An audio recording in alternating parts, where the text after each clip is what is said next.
Aapki ಅದಾಲತ್ನಲ್ಲಿ super star Sunny Deol ಅವರ ಮೇಲಿರುವ ಆರೋಪವೆಂದರೆ ಇವರಿಗೆ ಕೃತಜ್ಞತೆ ಇಲ್ಲ ಎಂಬುದು.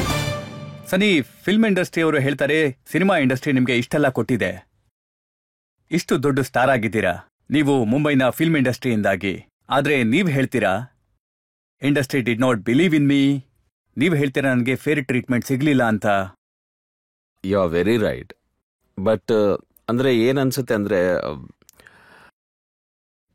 ಏನ್ ವಾತಾವರಣ ಇದೆಯಲ್ಲ ಅಲ್ಲಿ, ಅಂದ್ರೆ ನಾನು ಯಾವಾಗ್ಲೂ ಹೇಳ್ತಾ ಇರ್ತೀನಿ, ಅಪ್ಪಾಜಿದು ಏನ್ ಕೇಪಬಿಲಿಟಿ ಇದೆ, ಅವ್ರೇನ್ ಡೆಲಿವರ್ ಮಾಡಿದ್ದಾರೆ ಇಂಡಸ್ಟ್ರಿಯಲ್ಲಿ ಮುಂಚೆಯಿಂದ ಹಿಡಿದು ಇವತ್ತಿನ ತನಕ, ಆ ಕೆಪಬಿಲಿಟಿ ನಾನು ಬೇರೆ ಯಾರಲ್ಲೂ ನೋಡ್ಲಿಲ್ಲ. ಆದ್ರೆ ನಾನು ಅವ್ರನ್ನ ಯಾವತ್ತೂ ಯಾರು ಅಪ್ರಿಷಿಯೇಟ್ ಮಾಡಿದ್ ನೋಡ್ಲಿಲ್ಲ. ಸೊ ಈ ಕಾರಣಕ್ಕೆ ನಾನು ಈ ತರ ಎಲ್ಲ ಅಂತೀನಿ. ಅಂದ್ರೆ ಇನ್ನೊಂದು ವಿಷಯ ಏನು ಅಂದ್ರೆ, ನಾವು ಯಾವಾಗ್ಲಾದ್ರೂ ಒಂದು ಒಳ್ಳೆ ಕೆಲಸ ಮಾಡಿದಾಗ್ನು ಆ ಕಡೆಯಿಂದ ಯಾರಾದ್ರೂ ಸ್ಟುಡಿಯೋದವರು ಅಥವಾ ಪ್ರೊಡ್ಯೂಸರ್ಸು ಅಥವಾ ಡೈರೆಕ್ಟರ್ಸು ಯಾರು ನನ್ನ ಜೊತೆ ಕನೆಕ್ಟ್ ಆಗಿದ್ರು ಬೇಗ ಕನೆಕ್ಟ್ ಆಗಿಲ್ಲ. ಸೊ ನಾನು ಯಾವಾಗ್ಲೂ ಯಾವ್ದಾದ್ರು ಒಂದು ಒಳ್ಳೆ ಕೆಲಸ ಮಾಡಿದ್ರೆ ಅದು ಹೊಸಬ್ರ ಹತ್ರನೇ ಮಾಡಿದ್ದೀನಿ. ಮತ್ತೆ ನಾನು ಎಂಜಾಯ್ ಕೂಡ ತುಂಬಾ ಮಾಡಿದೆ, ಯಾಕಂದ್ರೆ ಅವ್ರ ಹತ್ರ ಇರೋ ಜೋಶ್, ಅವ್ರ ಹತ್ರ ತಾವು ಪ್ರೂವ್ ಮಾಡ್ಕೋಬೇಕಂತ ಏನು ಹಾರ್ಡ್ ವರ್ಕ್ ಮಾಡ್ತಿರ್ತಾರಲ್ಲ, ಅವ್ರ ಜೊತೆ ನನ್ಗೆ ಕನೆಕ್ಟ್ ಆಗ್ಬಿಡ್ತಾ ಇತ್ತು. ಹಾಗಾಗಿ ನನ್ನ ಎಷ್ಟು ಸಿನಿಮಾಗಳಿದೆಯಲ್ಲ, ಘಾಯಲ್ ಸಿನಿಮಾ ನೋಡಿ, ಅದನ್ನು ಹೊಸ ಡೈರೆಕ್ಟರ್ ಇದ್ದ. ಸೊ ನಾನು ಯಂಗ್ ಡೈರೆಕ್ಟರ್ಸ್ ಎಲ್ಲರೂ ಅವಾಗ ಅವ್ರ ಜೊತೆ ಮಾಡ್ತಾ ಇದ್ದೆ. ಫಸ್ಟ್ ಸಿನಿಮಾ ನಾನು ಮಾಡಿದಾಗ Rahul was just an young guy, JP Datta ಅವರಿದ್ರು. ಮತ್ತೆ ಆವಾಗ ಯಾವ ತರ ಸಿನಿಮಾಗಳು ಓಡ್ತಾ ಇದ್ವು ಅಂದ್ರೆ, ಮನಮೋಹನ್ ಸಿಂಗ್ ಅವ್ರ ಸಿನಿಮಾ ನಡೀತಾ ಇದ್ವು, ಆ ತರ ಡೈರೆಕ್ಟರ್ಸ್ದೆಲ್ಲ ಸಿನಿಮಾಗಳು ಓಡ್ತಾ ಇದ್ವು. ಆದ್ರೆ ನಾವೆಲ್ಲ ಒಂದು ವಿಭಿನ್ನವಾದ ನಮ್ಮ ಸಿನಿಮಾ ಮಾಡೋದ್ರಲ್ಲಿನೇ ಸ್ವಲ್ಪ ನಾವು ತಲ್ಲೀನರಾಗಿದ್ವಿ. ಆಬ್ವಿಯಸ್ಲಿ ಆ ಸ್ಟೋರೀಸ್ ಅವಾಗ ಯಂಗ್ಸ್ಟರ್ಸ್ಗೆ ತುಂಬಾ ಕನೆಕ್ಟ್ ಆಗ್ಬಿಡ್ತಾ ಇದ್ವು. ಆದ್ರೆ ಅದಾದ್ಮೇಲೆ ನಾನು ಎಷ್ಟು ಸಿನಿಮಾಗಳು ಮಾಡಿದ್ಮೇಲೂ ಯಾವುದು ದೊಡ್ಡ ಸ್ಟುಡಿಯೋ ಅಥವಾ ಫಿಲ್ಮ್ ಫ್ಯಾಮಿಲೀಸ್ ಇರುತ್ತಲ್ಲ, ಆ ಥರ ದೊಡ್ಡ ಪ್ರೊಡಕ್ಷನ್ ಹೌಸ್, ಅಲ್ಲಿ ಯಾವುದು ನನಗೆ ಯಾವ ಅವಕಾಶನೂ ಸಿಗ್ಲಿಲ್ಲ. ಅಂಡ್ ಈಗ ಗದರ್ ಬಿಡುಗಡೆ ಆದಾಗ ತುಂಬಾ ಜನನೇ ನಿಮ್ಮನ್ನ ಹೊಗಳಿದ್ದಾರೆ. ಮತ್ತೆ ಸಲ್ಮಾನ್ ಖಾನ್ ಟ್ವೀಟ್ ಕೂಡ ಮಾಡಿದ್ದಾರೆ. ಅವ್ರು ಹೇಳ್ತಾರೆ, ಒಂದು ಫಿಲ್ಮ್ ನ ಪೋಸ್ಟರ್ ನ ಟ್ವೀಟ್ ಮಾಡಿ ಬರೀತಾರೆ, 2.5 kg ತೋಳು 40 ಕೋಟಿ ಓಪನಿಂಗಿಗೆ ಸಮ ಅಂತ.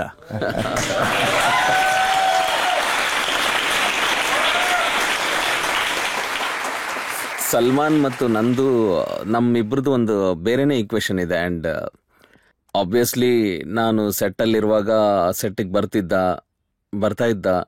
He has always great regards for me. ಮತ್ತೆ ಅಪ್ಪನ ಜೊತೆನೂ ತುಂಬಾ ಒಳ್ಳೆ ರಿಲೇಷನ್ ಇದೆ ಅವ್ರದ್ದು. And so that is give and take. ತುಂಬಾ ಕಮ್ಮಿ ಜನರಿಗೆ ಸಿಗುತ್ತೆ ಅದು. ಅಂಡ್ ಆಬ್ವಿಯಸ್ಲಿ ನನ್ನ ಜೊತೆ ಏನ್ ಕಲೀಗ್ಸ್ ಇದ್ದಾರೆ, ನಾನು ಎಲ್ಲರ ಜೊತೆ ಒಳ್ಳೆ ಟಚ್ ಅಲ್ಲಿ ಇದ್ದೀನಿ. ಆದ್ರೆ ನನಗೇನ್ ಅನ್ಸುತ್ತೆ ಅಂದ್ರೆ, ನನ್ ಇಷ್ಟ ಇದ್ರೆ ಇಷ್ಟ ಇದೆ ಅಂತೇಳಿ, ಇಷ್ಟ ಇಲ್ಲ ಅಂದ್ರೆ ಇಷ್ಟ ಇಲ್ಲ ಅಂತ ಹೇಳಿ. ಶಾರುಖ್ ಕೂಡ ಹೋಗ್ಲಿದ್ದಾರೆ. ಡೆಫಿನೆಟ್ಲಿ ಬಿಕಾಸ್ ಶಾರುಖ್ ನೋಡಿ,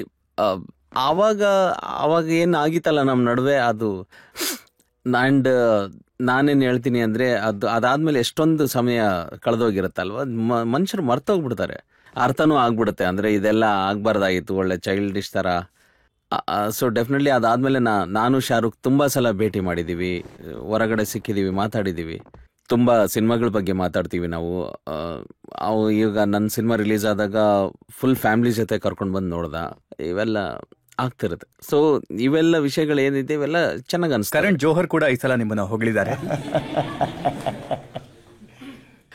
ಸರಿ ಬಿಡಿ, ನಾನು ಸಾರಿ ಕೇಳ್ತೀನಿ.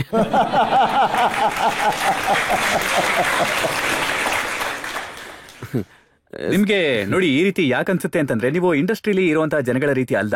ನೀವು ಕೂಡ ಎಲ್ಲರ ಜೊತೆಗೆ ಮಿಂಗಲ್ ಆಗೋದಿಲ್ಲ, ನೀವು ಯಾವುದೇ ಪಾರ್ಟಿಗಳಿಗೆ ಹೋಗೋದಿಲ್ಲ. ಇದೇ ಕಾರಣ ಇರ್ಬೇಕು. ಯಾಕಂದ್ರೆ ಈಗ ನೋಡಿ, ಪಾರ್ಟಿಗೆ ಹೋಗ್ಬೋದು, ಬಟ್ ಅಲ್ಲಿ ಹೋಗೋದ್ರಿಂದ ಏನ್ ಸಮಸ್ಯೆ ಅಂದ್ರೆ, ಅಲ್ಲಿ ಹೋದ್ರೆ ಕುಡಿಬೇಕಾಗುತ್ತೆ, ಇಲ್ಲ ಎಲ್ಲ ಮಾಡ್ಬೇಕಾಗುತ್ತೆ.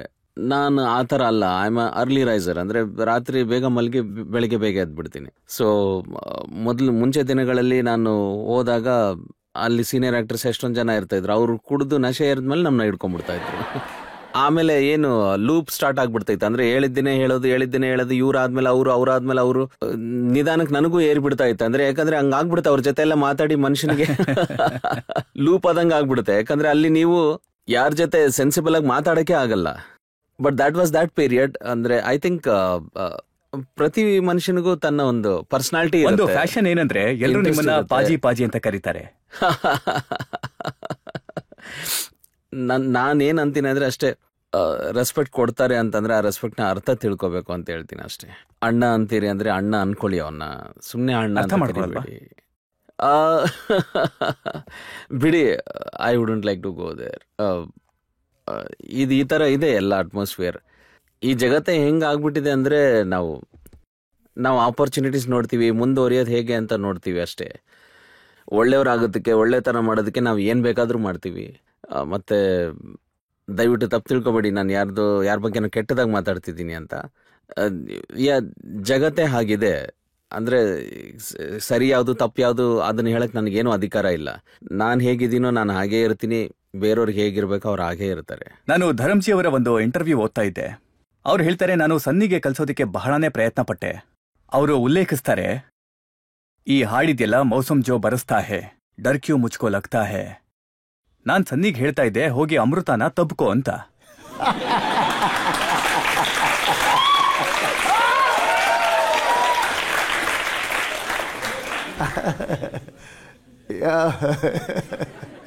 ಆದ್ರೆ ಸನ್ನಿಗದು ಸಾಧ್ಯನೇ ಆಗಿಲ್ಲ. ಹಾಗೇನಿಲ್ಲ, ಆಗ್ಲಿಲ್ಲ ಅಂತಲ್ಲ, ಹಾಗೇನಿಲ್ಲ. ನಾನು ತುಂಬಾ ನಾಚ್ಕೋತೀನಿ ಚಿಕ್ಕ ವಯಸ್ಸಿಂದ. ಹಾಗೇನೆ ನಾನು ಚಿಕ್ಕವನಿದ್ದಾಗ ಇನ್ನೂ ನಾಚ್ಕೋತಿದ್ದೆ. ಆದ್ರೆ ನಾನು ಅದನ್ನೇ ಹೇಳ್ತಿರ್ತೀನಿ, ಪ್ರತಿಯೊಬ್ಬಂದ ಅವಂದೇ ಪರ್ಸನಾಲಿಟಿ ಇರುತ್ತೆ ಅಂತ. ಆದ್ರೆ ನೀವೀಗ್ಲೂ ಹಾಗೆ ಇದ್ದೀರಾ ಅಥವಾ ತಪ್ಕೋತೀರಾ? ಆಗಲ್ಲ. ನಾನು ಈಗ ಹಗ್ ಮಾಡ್ಲಾರ್ದ ಕೇಳಿದ್ರು ಸರಿ ಅಲ್ಲ ಅಲ್ವಾ? ಆದ್ರೆ ಏನು ಅಂದ್ರೆ, ಆಲ್ವೇಸ್ ನಾನು ತುಂಬಾ ಬದಲಾಗ್ಬಿಟ್ಟಿದೀನಿ ಅಂಡ್ ಜಗತ್ತಿನ ಜೊತೆ ಬದಲಾಗ್ತಾನೆ ಇದ್ದೀನಿ. ಅಂಡ್ ಇವಾಗ ವಯಸ್ಸು 65 ಆಗೋಯ್ತು. ಈಗ ಬದಲಾಗ್ಲಿಲ್ಲ ಅಂದ್ರೆ ಯಾವಾಗ ಬದಲಾಗ್ತೀನಿ ನಾನು? ಆದ್ರೆ ಇವತ್ತು ಕೆಲವು ಡೈರೆಕ್ಟರ್ಸ್ ಹೇಳ್ತಾರೆ, ಸನ್ನಿ ಡಿಯೋಲ್ ಜೊತೆಗೆ ಕೆಲಸ ಮಾಡೋದು ತುಂಬಾನೇ ಕಷ್ಟ, ಯಾಕಂದ್ರೆ ಅವರು ತಮ್ಮದೇ ಆದಂತ ಟರ್ಮ್ ಅಲ್ಲಿ ಕೆಲಸ ಮಾಡ್ತಾರೆ ಅಂತ. ಇಲ್ಲ, ಆತರ ಅಲ್ಲ, ಆತರ ಏನಿಲ್ಲ. ನೋಡಿ, ನಾನು ಡೇಟ್ ತಗೊಳಕ್ ಬಂದಾಗ ನಾನು ಕೇಳೋದು ಇಲ್ಲ, ನಿಮ್ಗೆ 10 ದಿನ ಬೇಕಾ, 1 ತಿಂಗಳು ಬೇಕಾ ಅಂತ. ಅದೆಲ್ಲ ನಾನು ಅದ್ರ ಆರ್ಗ್ಯುಮೆಂಟು ಮಾಡಲ್ಲ. ಮತ್ತು ನಾನು ಸ್ಕ್ರಿಪ್ಟ್ ಬರೆಯುವಾಗ ನಾನು ಒಂದು ಸೈಲೆನ್ಸ್ ಪ್ಲೇಸ್ ನೋಡ್ತೀನಿ. ಅಂದರೆ ಎಲ್ಲರೂ ಒಂದು ಮಗು ಥರ ನಾವು ಆ ಸ್ಕ್ರಿಪ್ಟ್ನ ಡೆವಲಪ್ ಮಾಡ್ತಾ ಇರ್ತೀವಿ. ಅದರಲ್ಲಿ ಎಷ್ಟು ಕಷ್ಟಪಟ್ಟು ಕೆಲಸ ಮಾಡಿದ್ರು ಅವ್ರಿಗೆ ಒಳ್ಳೇದು, ಎಷ್ಟು ಕೆಲಸ ಮಾಡಿದ್ರು ಅಷ್ಟೇ ಒಳ್ಳೇದು. ಒಂದೆರಡು ಎಕ್ಸಾಂಪಲ್ಸ್ ನಾನು ನಿಮಗೆ ಕೊಡ್ತೀನಿ. JP ದತ್ತಾ ಅವರ ಜೊತೆ ಬಾರ್ಡರ್ ಸಿನಿಮಾ ಮಾಡಿದ್ರಿ. ಅದಾದ ನಂತರ ಅವರು ಮತ್ತೊಂದು ಪ್ರಾಜೆಕ್ಟ್ ಅನ್ನ ಮಾಡಿದ್ರು, ಅದನ್ನ ಅವರು ಶೆಲ್ಫ್ ಮಾಡಿಬಿಟ್ರು. ಇಲ್ಲ, ಅದು ಶೆಲ್ಫ್ ಆಗಿಲ್ಲ, ಅದು ನಾನೇ ಹೇಳಿದ್ದೆ. ಅವ್ರೇನಂದಿದ್ರು ಅಂದ್ರೆ 2015ರಲ್ಲಿ ಅವರು JP ದತ್ತಾ ಅವರು ಬಾರ್ಡರ್ 2 ಮಾಡ್ಬೇಕಂತಿದ್ರು. ಆದ್ರೆ ಅವಾಗ ನನ್ನ ಯಮ್ಲಾ ಪಗ್ಲಾ ದಿವಾನ 2 ರಿಲೀಸ್ ಆಗಿತ್ತು, ಅದು ಓಡಿರ್ಲಿಲ್ಲ. ಸೊ ಆಬ್ವಿಯಸ್ಲಿ ನಮ್ಮ ಇಂಡಸ್ಟ್ರಿ ಹೇಗಿದೆ ಅಂದ್ರೆ ಎಲ್ಲರೂ ಹಿಂಗೆ ಇರ್ತಾರೆ. ಅಂದ್ರೆ ಒಂದ್ ಸಿನಿಮಾ ಓಡ್ಲಿಲ್ಲ ಅಂದ್ರೆ ಮತ್ತೆ ಇನ್ನೊಂದು ಸಿನಿಮಾ ಮಾಡೋದಕ್ಕೆ ಗಟ್ಸ್ ಬರಲ್ಲ ಆ ಮನುಷ್ಯನಿಗೆ. ಮತ್ತೆ ಇವಾಗ ಸಿನಿಮಾಗಳು ನಡೀತಾ ಇರುವಾಗ ಇವಾಗ ಪ್ರತಿಯೊಬ್ಬನಂತಾನೆ ನಾನು ಅದನ್ನ ಮಾಡ್ತೀನಿ ಇದನ್ನ ಮಾಡ್ತೀನಿ ಅಂತ. ಜಗತ್ ಹೀಗೆ ನಡೀತಾ ಇರುತ್ತೆ. ನಿಮ್ಮ ಎಷ್ಟು ಸಿನಿಮಾಗಳು ಹಿಟ್ ಆಯ್ತಲ್ಲ, ಅದಕ್ಕಿಂತ ಹೆಚ್ಚಿನ ಸಿನಿಮಾಗಳು ನೋಡಿ ನಿರ್ಮಾಣ ಆಗ್ತಾ ಇದ್ದಾಗೆ ನಿಂತೋಯ್ತು. ಇಲ್ಲ, ಹಾಗೇನಿಲ್ಲ, ಅರ್ಧಕ್ಕೆ ನಿಂತಿರೋ ಸಿನಿಮಾಗಳು ಯಾವೂ ಇಲ್ಲ. ನಾನು ಕೆಲವೊಂದು ಹೆಸರನ್ನ ಹೇಳ್ತೇನೆ ಸನ್ನಿ. ಹೇಳಿ sir. ಶೀಶಾ, ಚುನೌತಿ, Indian, Bajrang, Ishq Mohabbat, avatar, ಧೂಲ್, ಈ ಎಲ್ಲಾ ಸಿನಿಮಾಗಳಲ್ಲಿ ಮೆನ್ಷನ್ ಮಾಡ್ತಾರೆ. ಅವು ಇಲ್ಲ ಶೀಶಾ ಅನ್ನೋದು ನನ್ನ ಸಿನಿಮಾ ಅಲ್ವೇ ಅಲ್ಲ. ಇಲ್ಲ, ಈ ಸಿನಿಮಾಗಳು ಆಗ್ಲೇ ಇಲ್ಲ. ಇಲ್ಲ, ಬಜರಂಗ್ ಇತ್ತು ನಾವು ಮಾಡ್ತಾ ಇದ್ದಿದ್ದು. ಅಂಡ್ ಅವರು ಆ ಸಿನಿಮಾ ಪ್ರೊಡ್ಯೂಸರ್ ತೀರ್ಕೊಂಡ್ಬಿಟ್ರು, ಅದಕ್ಕೆ ಮಾಡಕ್ಕಾಗ್ಲಿಲ್ಲ. ಮತ್ತೆ ಇನ್ನೂ ಕೆಲವು ಹೆಸರು ಹೇಳ್ತಾ ಇದ್ರಲ್ಲ, ಏನವು? ಮತ್ತೆ ನಾನ್ ಹೇಳ್ದಂತ ಹೆಸರು ಇಶ್ಕ್ ಮೊಹಬ್ಬತ್. ಇದಂತೂ ನನಗೆ ಗೊತ್ತೇ ಇಲ್ಲ. ಅವತಾರ್ ಬಗ್ಗೆ ಗೊತ್ತಿಲ್ಲ. ಇಂಡಿಯನ್ ಅಂತೂ ನಾನೇ ಮಾಡ್ತಾ ಇದ್ದೆ ಅವಾಗ. ನಾನೇ ಮಾಡ್ತಾ ಇದ್ದೆ, ಮುಹೂರ್ತ ಕೂಡ ತೆಗ್ಸಿದ್ದೆ ಅವಾಗ. ಅದರಲ್ಲಿ ಐಶ್ವರ್ಯ ರೈ ಅವ್ರನ್ನ ಅದರಲ್ಲಿ ಲಾಂಚ್ ಮಾಡೋರಿದ್ವಿ ನಾವು. ಅದು ದೊಡ್ಡ ಸಾಂಗ್ಸ್ ಎಲ್ಲ ತುಂಬಾ ಚೆನ್ನಾಗಿ ಮಾಡಿಸಿ ಒಂದು ದೊಡ್ಡ ಲೆವೆಲಲ್ಲಿ ಮಾಡ್ಬೇಕಂತ ಇದ್ವಿ ನಾವು. ಆದ್ರೆ ಆಮೇಲೆ ಯಾಕೋ ಬಜೆಟ್ ಪ್ರಾಬ್ಲಮ್ ಇಂದ ಆ ಸಿನಿಮಾ ಮಾಡಲೇ ಇಲ್ಲ.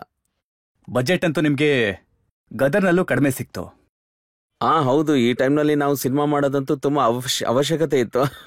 ಯಾಕಂದ್ರೆ ಹೇಳಿದ ಮಾತನ್ನ ಪ್ರೂವ್ ಮಾಡ್ಬೇಕಂತ ಇತ್ತಲ್ವಾ, ಅಂದ್ರೆ ನಾವಿನ್ನೂ ಮಾಡಬಲ್ವಿ ಅಂತ.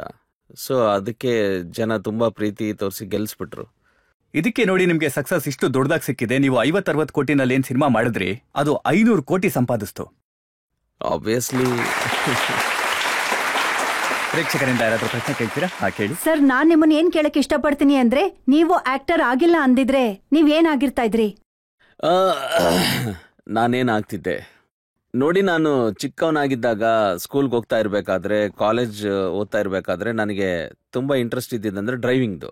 ಸೊ ನಾನು ರೇಸಿಂಗ್ ಆ್ಯಂಡ್ ಆಲ್ ಇಂಡಿಯಾ ರೇಸಸಲ್ಲಿ ಹೋಗೋಕೆ ನಂಗೆ ತುಂಬ ಇಷ್ಟ ಇತ್ತು.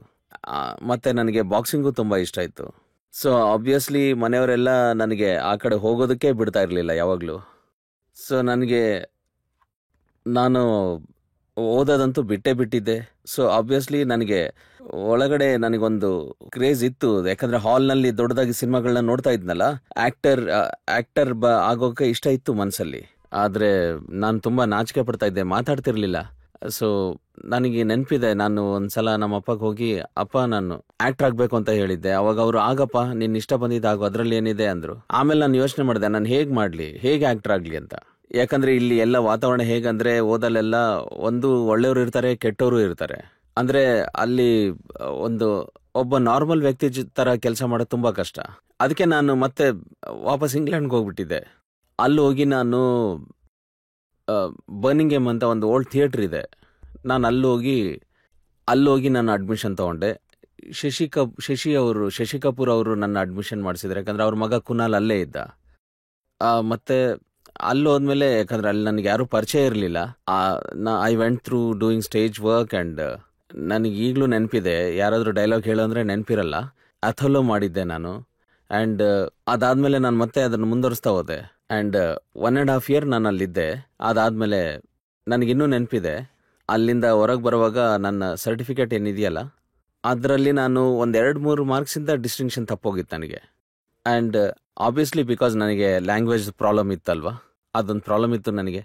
ನನಗಿನ್ನೂ ನೆನಪಿದೆ, ಅಲ್ಲೊಬ್ಬ ಟೀಚರ್ ಇದ್ದರು, ಇಂಗ್ಲೀಷ್ ಅವರು ಬರೆದು ಬಿಟ್ಟಿದ್ರು ನನ್ನ ಬುಕ್ ಮೇಲೆ, he can never be N actor ಅಂತ. ನಾನು ಅನ್ಕೊಂಡೆ, ಆಯ್ತು ಬಿಡಮ್ಮ ಅಂತ. ಸರ್, ನನ್ನ ಪ್ರಶ್ನೆ ಇಲ್ಲ, ಆದ್ರೆ ಒಂದು ರಿಕ್ವೆಸ್ಟ್ ಇದೆ ಸರ್. ಸರ್, ನಿಮ್ ಮೂವೀಸ್ ಅಲ್ಲಿ ಒಳ್ಳೊಳ್ಳೆ ಡೈಲಾಗ್ಸ್ ಇದೆ, ಆದ್ರೆ ಜನದ ತುಂಬಾ ಫೇವ್ರೆಟ್ ಡೈಲಾಗ್ ಅಂದ್ರೆ ಈ 2.5 kg ಕೈ. ಸರ್, ಈ ಡೈಲಾಗ್ ನ ನಮಗೋಸ್ಕರ ಹೇಳ್ಬೋದಾ? ಒಂದ್ಸಲ ಸರ್ ಪ್ಲೀಸ್ ಹೇಳ್ಬೋದಾ?